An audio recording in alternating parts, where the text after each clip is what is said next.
بسم اللہ الرحمن الرحیم۔ السلام علیکم ورحمۃ اللہ وبرکاتہ۔ عزیز طلبہ، امید کرتا ہوں کہ آپ سب خیر عافیت سے ہوں گے اور گھر پر موجود جو رہ کر امتحانات کی تیاری کر رہے ہوں گے، اپنے جو دروس ہیں، اپنے جو اسباق ہیں وہ ضرور تیار کر رہے ہوں گے، کیونکہ اسی میں فائدہ ہے جو آپ امتحانات کی اچھے سے تیاری کر سکتے ہیں جب تک سکول نہیں کھلتے۔ تو یہ آپ کی خوش قسمتی ہے کہ آپ کو گھر بیٹھے ہوئے تعلیم کی جو سہولت ہے وہ فراہم کی جا رہی ہے۔ تو آئیے ہم اب اگلے سبق کی طرف بڑھتے ہیں، ہم اپنے سلسلہ درس کو آگے بڑھاتے ہیں۔ آج کا جو ہمارا موضوع ہے وہ ہے ریاست کا استحکام اور آئین کی تیاری، اور اس کے ساتھ ساتھ اگلا جو موضوع ہے وہ ہے ابتدائی مشکلات، یعنی کہ پاکستان بننے کے بعد جو پاکستان کی ابتدائی مشکلات تھیں وہ کون سی تھیں۔ آج ہم وہ بھی ساتھ پڑھیں گے، ان میں سے کچھ پڑھیں گے۔ تو آئیے صفحہ نمبر 30 اور 31 پر جو آپ کے یہ دونوں موضوعات موجود ہیں۔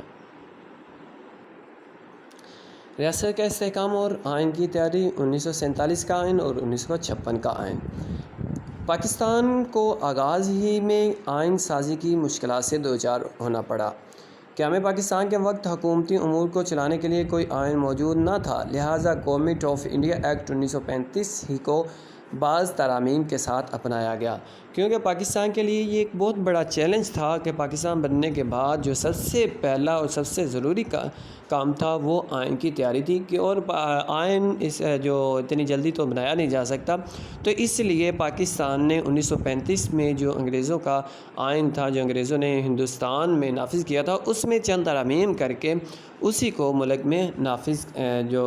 کیا، اور اس کے بعد نیا آئین بنایا گیا۔ چونکہ یہ آئین نئی مملکت کے تقاضوں اور امنگوں کے مطابق نہ تھا، اس لیے اس کی جگہ قومی احساسات سے ہم آہنگ آئین بنایا گیا، جس کے تحت وفاقی نظام رائج کیا گیا۔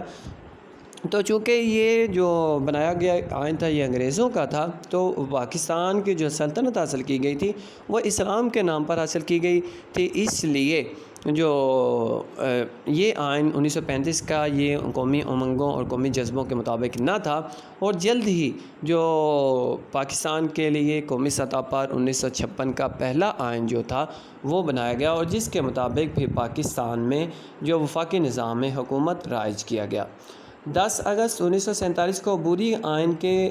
تحت آئین ساز اسمبلی کا اجلاس بلایا گیا۔ یہ اسمبلی آئین سازی کے علاوہ مرکزی پارلیمنٹ کا کردار بھی ادا کر رہی تھی۔ تو 10 اگست 1947 کو عبوری نظام جو آئین جو ملک میں نافذ کیا گیا تھا 1935 کا، جس میں چند ترامیم کر کے پاکستان میں یہ نافذ کیا گیا تھا، تو اسی آئین کے تحت آئین ساز اسمبلی کا اجلاس بلایا گیا، اور آئین ساز اسمبلی کا یہ کام تھا کہ وہ آئین سازی میں اہم کردار ادا کرے، اور اس کے ساتھ ساتھ وہ مرکزی پارلیمنٹ بھی تھی، اور ملک کے دیگر جو امور تھے ان کو بھی اسی جو اسمبلی نے دیکھنا تھا، اسی نے چلانا تھا۔ تو یہ تھی پاکستان کی آئین کی مشکلات، اور اس کے بعد ہے پاکستان کی اس کے علاوہ جو ابتدائی مشکلات تھی جو پاکستان کو جو پاکستان کے جو پاکستان بننے کے بعد پاکستان کو پاکستانی حکومت اور پاکستانی عوام کو پیش آئیں، ان میں چند ایک کا ہم ذکر کریں گے۔ ابتدائی مسائل، ارلی پرابلمز۔ پاکستان کو ماضی وجود میں آتے ہی بے شمار مسائل کا سامنا کرنا پڑا، جن میں سے چند درج ذیل ہیں۔ سب سے پہلے ریڈ کلف ایوارڈ۔ قیام پاکستان کے اعلان کے بعد دونوں ممالک کی سرحدوں کے تعین کے لیے وائسرائے نے 30 جون 1947 کو پنجاب اور بنگال میں حد بندی کمیشن مقرر کیے۔ جب پاکستان اور جو بر صغیر کی تقسیم کا اعلان کیا گیا تو دونوں ممالک کی حد بندی کے لیے، دونوں ممالک کی سرحدوں کے تعین کے لیے ایک جو کمیشن مرتب کیا گیا، اور جس کا مقصد یہ تھا کہ بنگال اور پنجاب کے جو مسلم اکثریتی اور غیر مسلم اکثریتی علاقوں کی پاکستان اور ہندوستان میں جو مساوی تقسیم تھی، جو اصول اور قانون کے مطابق اقلیت اور اکثریت کے مطابق تھی، وہ کرنا ضروری تھی، کہ جس طرح مسلمان ہیں ان علاقوں کو پاکستان کے ساتھ ملانا، اور جہاں پر ہندو ہیں یا غیر مسلم ہیں ان علاقوں کو ہندوستان کے ساتھ ملانا، اس کا ایک جو کام تھا۔ ایک انگریز قانون دان مسٹر ریڈ کلف کو دونوں کمیشنوں کا چیئرمین مقرر کیا گیا، جو دونوں کا سربراہ تھا۔ دونوں جو کمیشنوں کا چیئرمین تھا وہ ریڈ کلف تھا، یہ ایک برطانوی قانون دان تھا۔ اختلافات کی صورت میں اسے سیاسی فیصلہ کرنے کا حق اختیار دیا گیا کہ اگر دونوں پارٹیاں فریقین اگر اختلافات کرتے ہیں تو ریڈ کلف کو یہ اختیار دیا گیا تھا کہ وہ اپنی مرضی سے جو فیصلہ چاہے کر سکتا ہے۔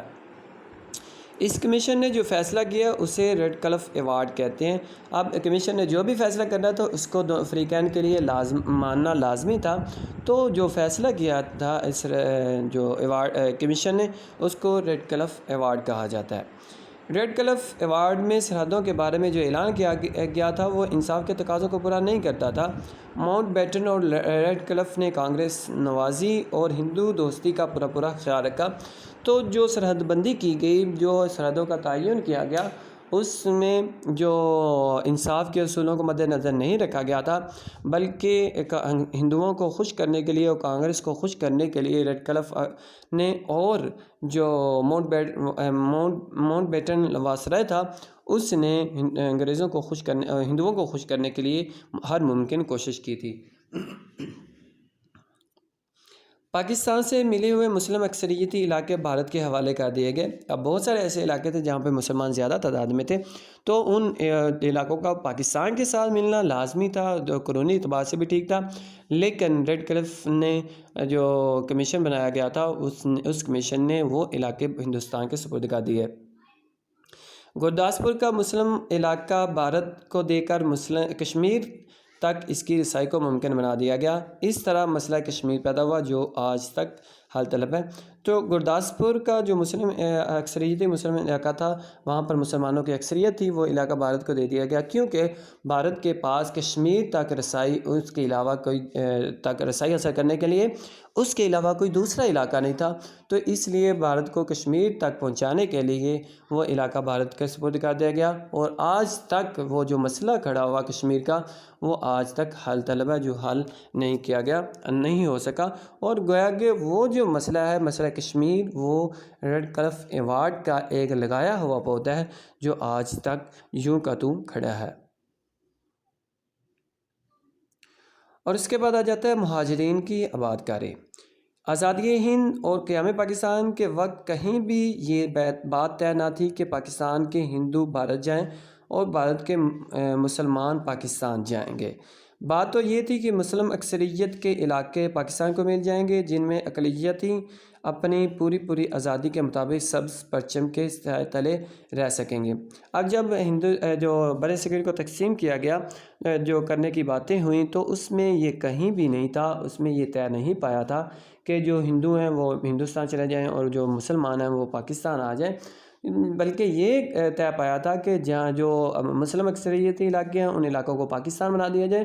اور جو غیر مسلم اکثریتی علاقے ہیں ان کو ہندوستان کے ساتھ شامل کر دیا جائے۔ تو وہاں پر جو موجود اقلیتیں ہیں، یعنی کہ جہاں پر مسلمانوں کی اکثریت ہے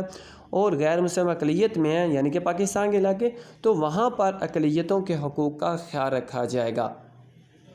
اور جہاں پر جو مسلمان اقلیت میں ہیں وہاں پر مسلمانوں کے حقوق کا خیال رکھا جائے گا۔ ہندو مسلم فسادات نے نئی مملکت میں مسائل میں مزید اضافہ کر دیا۔ بھارت میں پرامن آباد مسلمانوں کی بستیاں جلا کر راکھ کر دی گئیں، تو ہندوؤں نے مسلمانوں کا قتل و غارت شروع کر دیا اور مسلمانوں کو مجبور کیا کہ وہ یہاں سے نکل کر پاکستان چلے جائیں۔ تو اس وجہ سے جو مسلمانوں کی بستیاں جلا دی گئیں، اور جو مسلمان پرامن تھے، جو پرامن طریقے سے زندگی بسر کر رہے تھے، ان کی جو بستیاں تھیں وہ جلا دی گئیں۔ قتل و غارت کا بازار گرم کیا گیا اور زبردستی مسلمانوں کو پاکستان میں دھکیل دیا گیا کہ جو مسلمان تھے ان کو زبردستی پاکستان میں کی طرف ہجرت کرنے پر مجبور کیا گیا۔ یہ مہاجرین اس حال میں پاکستان آئے کہ نئی مملکت کو ان کی بحالی اور آباد کاری میں خاصی دشواریوں کا سامنا کرنا پڑا۔ اب یہ جو مسلمان ہندوستان سے آئے تھے ہجرت کر کے، وہ سب کچھ اپنا چھوڑ چھاڑ کر آئے تھے، ان کی جائیداد وہاں تھی، انہوں نے اپنا سب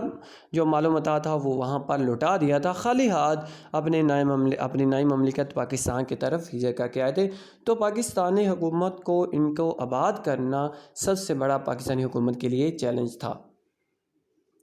یہ بے حال لاکھوں لوگ بہت سی مشکلات برداشت کر کے پاکستان آئے۔ مہاجرین میں زخمی اور بیمار بھی تھے جن کو مہاجر کیمپوں میں رکھا گیا جہاں ہیضے کی وبا پھوٹ پڑے۔ اب یہ جو لٹے پٹے جو مسلمان ہجرت کر کے آئے تھے، اب ان میں کئی بیمار تھے، کئی زخمی تھے، راستے میں جو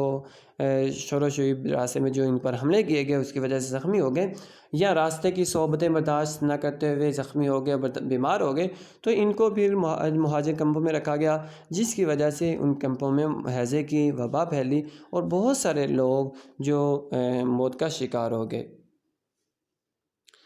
علاج معالجے کی ناکافی سہولتوں کی وجہ سے بہت سے لوگ اللہ کو پیارے ہو گئے۔ اگرچہ یہ نئی مملکت کے لیے ایک زبردست آزمائش تھی، مگر مسلمانوں نے دل کھول کر اپنے مہاجر بھائیوں کی مالی امداد کی، انہیں کھانا اور لباس مہیا کیا۔ آخر کار یہ مشکل وقت بھی گزر گیا تو مسلمان جو ہجرت کر کے آئے تھے ان میں سے جو بہت سارے اللہ کو پیارے ہو گئے، کیونکہ جو طبی سہولتیں تھیں وہ نہ ہونے کے برابر تھی۔ ایک نیا ملک تھا، تو ایک نئے ملک کے پاس جو صحت کی سہولتیں وہ نہ ہونے کے برابر ہوتی ہیں، تو لیکن مسلمانوں نے اس آزمائش کی گھڑی میں جو پاکستانی مسلمان تھے جو یہاں کے مقامی تھے، انہوں نے اپنے مہاجر بھائیوں کی دل کھول کر مدد کی، ان کو ہر طرح سے خوش آمدید کہا، ان کو جو ہر طرح کی مدد فراہم کی، اور جو اللہ تعالیٰ کے فضل و کرم سے مقامی مسلمانوں کی اس جو حوصلہ افزائی کرنے پر اور ان کی حکومت کے شانہ بشانہ رہ کر کام کرنے کی وجہ سے جو پاکستان اس آزمائش سے بھی گزر گیا۔ تو عزیز طلبہ، آج کے لیے اتنا ہی کافی ہے، باقی ہم اگلے سبق میں پڑھیں گے۔